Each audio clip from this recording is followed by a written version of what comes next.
Jadi kita akan memulai dari pengertian dan ruang lingkup manajemen.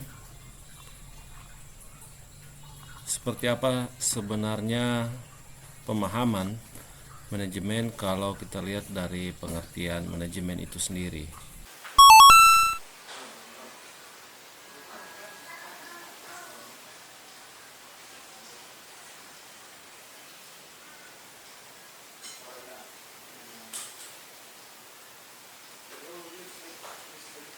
Dilihat dari pengertian dasar manajemen, artinya kita dapat menyimpulkan bahwa manajemen merupakan ilmu yang mengatur atau seni mengatur, seni merencanakan, dan seni mengimplementasikan dengan bagaimana setelah hasil itu dikerjakan, diimplementasikan, diaplikasikan, maka kita harus bisa membangun strategi berkaitan dengan pengawasan dan mengevaluasi setiap hal dari apa yang sudah diaplikasikan, dari apa yang sudah diimplementasikan.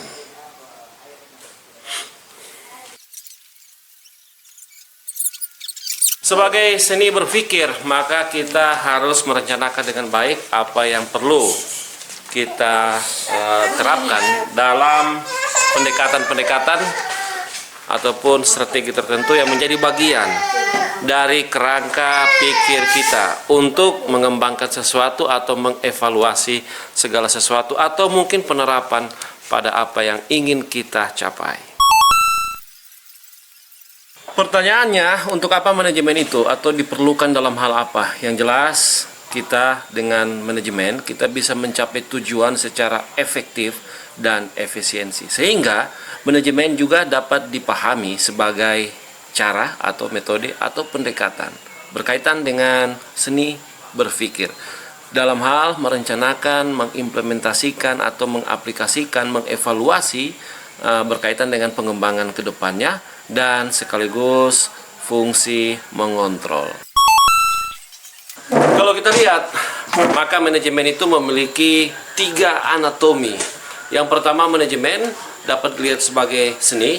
Yang kedua, manajemen dapat dilihat sebagai ilmu. Dan yang ketiga, manajemen dapat dilihat sebagai profesi. Seperti apa gambaran anatomi dari manajemen?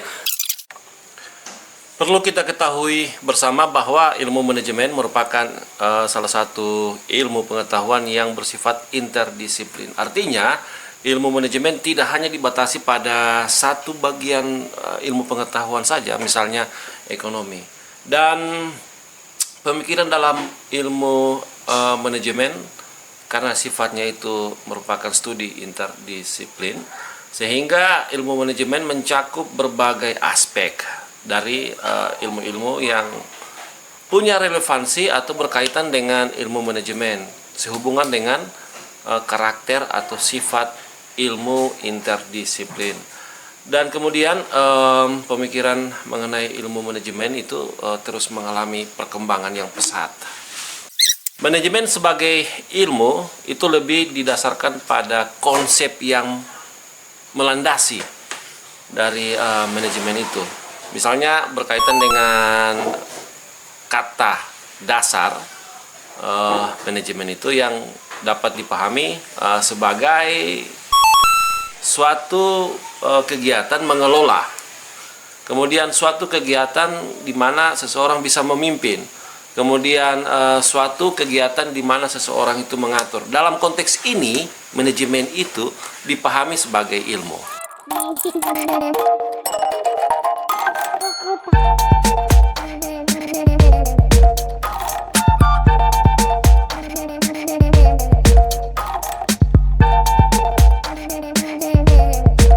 Kemudian menyangkut perkembangan pemikiran dalam manajemen itu sendiri.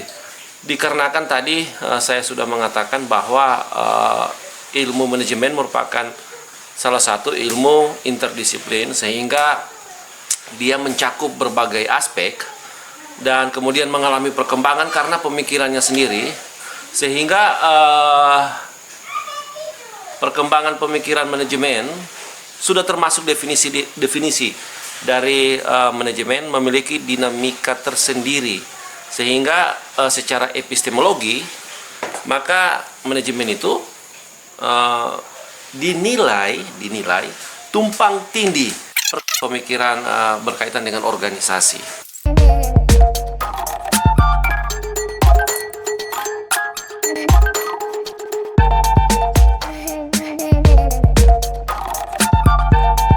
Kemudian yang perlu kita ketahui lagi, jadi ada kurang lebih, kalau tidak salah, ada 3 kelompok pemikiran berkaitan dengan ilmu manajemen itu sendiri.